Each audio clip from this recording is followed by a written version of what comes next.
Alright, so panibagong araw, panibagong video na naman po. And yes, bagong upload na naman po tayo and bagong application ang ating titignan guys. And application na ito ay nakita ko lang siya sa aking pag-scroll sa Facebook and titignan niya natin kasi SEC registered po sila and nagpapautang sila up to 60,000 pesos and nagre-report din sila sa CIC guys. So baka goods naman itong application na ito. So before we go on sa video, ang hindi pa nag-subscribe dyan, baka naman mag-subscribe na and hit ang bell button para ma-update ka sa upcoming videos and tutorials kasi gumagawa po tayo ng mga reviews, utang reviews, and of course bibigay din po tayo ng tips in my personal na nangyari sa akin sa mga pangungutang ko online.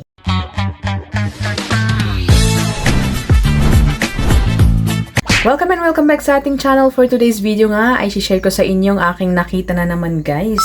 And sila nga ay nagpapautang up to 60,000 pesos ayon sa kanilang ads. And then safe and trusted po sila and long term up to 6 months. So di ba yun ang gustong-gusto naman natin, yung mga installment, hindi siya pa 7 days. So ang application na ito guys ay si Aku-Laku Cash Loan. Yes, meron na silang cash loan. Kung matatandaan nyo guys, ay meron din silang Aku-Laku na installment for pangbayad sa mga pangbayad natin sa mga kung anong bibili natin or kainin natin, ganyan. Pero ngayon guys, meron na silang cash loan. And yes, powered by Street Corner Lending Corporation. So meron po sila sa SEC and nagre-report din sila talaga sa CIC. Kung i-check nyo guys, is meron po talaga. Ngayon is meron silang 4.7 stars. So syempre, share ko sa inyo yung aking pag-process ng jutang dito kasi nga talagang legit po silang utangan and marami silang sinusupport ng mga companies na pautangan like yung Lazada and yung Shopee ngayon. Sabi dito approval rate 99%, 5 minutes fast withdrawal up to 6 month yung tenor niya. So yun po yung gustong-gusto natin, di ba, yung mga pa long term para naman hindi tayo mahirap magbayad. And syempre, kung 6 months yun guys, is malamang sa malamang na installment po siya. Kung makikita nyo guys, screenshot, ayan. So, talaga na-registered po sila sa SEC. So, pagka-download guys is meron sila yung pa-safety verification, yung slide. Parang natanga pa nga ako kanina dito kasi tinatouch ko yung object. Ano ba yan? And then, magpo-provide tayo ng active na phone number and then magse-set tayo ng password.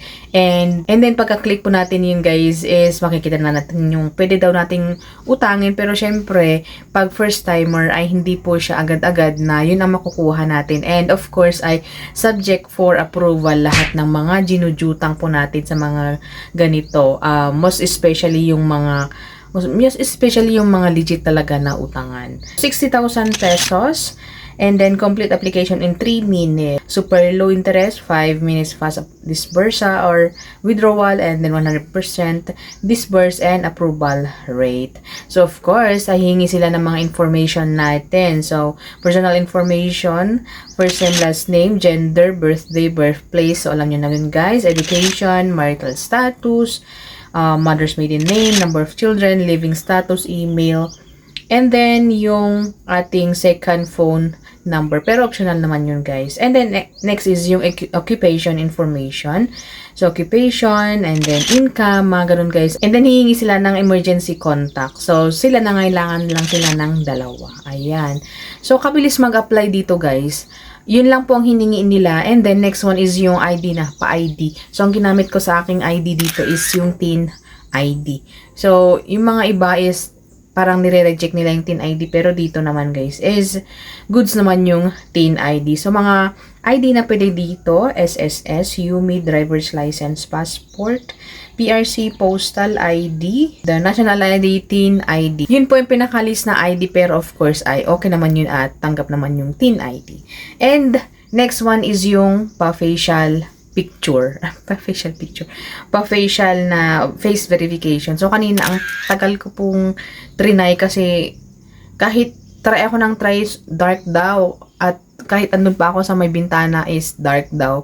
Pero thankfully na nag-check naman siya. And then after that one guys is under verification na. So mabilis lang naman. So after how many Wala pa yatang 1 minute. Ayan na po.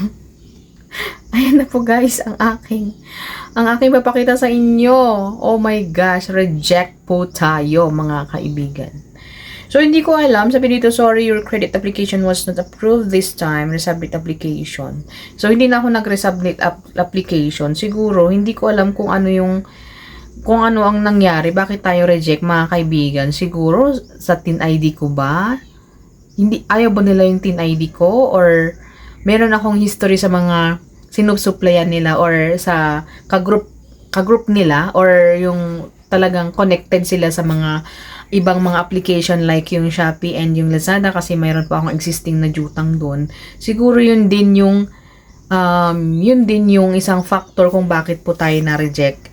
So, next time, bibigyan ko po kayo ng update kasi syempre legit yan mga kaibigan. So, talagang itry natin hanggang ma-approve po tayo. So, try ko na palitan yung ID ko kung yun siguro or baka yung sa Lazada nga kasi meron tayong existing doon kasi nagpalit yata ng parang management yung Lazada jutangan ng Lazada or yung Shopee po natin. So, ayun guys, and for me is goods naman siguro kasi maraming gumagamit and meron din silang app na pay para siyang gagamitin para pambayad sa mga pagkain or grocery or sa shopping, ganyan. Ayun guys, at kung meron kayong experience tungkol dito sa Ako-Lako is mag-comment naman kayo dyan sa baba para naman makita natin guys. Kasi nga diba, hindi naman tayong approve. So sa mga approve dyan, i-comment nyo naman dyan kung magkano ang nakuha nyo or kung magkano yung magkano per month kasi nga 'di ba sabi 3 to 6 months pay ganon. And of course is kung okay ba talaga tong jutangan kasi for me kasi hindi ko pa nga na-try pero bakit sinasabi kong okay pero meron kasi silang ibang application and syempre connected sila sa mga ibang mga legit talaga so masabi kong legit din siguro siya. Siguro legit ewan basta legit siguro to. I-comment nyo sa baba guys. Kasi meron naman sila sa SEC. Ayan. So, i-comment nyo guys. Please, i-comment nyo. Okay?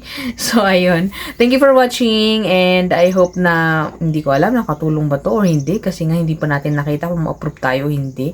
Pero next time guys, ipapakita ko sa inyo kung magkano ang ating jujutangin. Kasi hindi ko po titigilan si Ako-Lako. Ayan, magta-try tayo.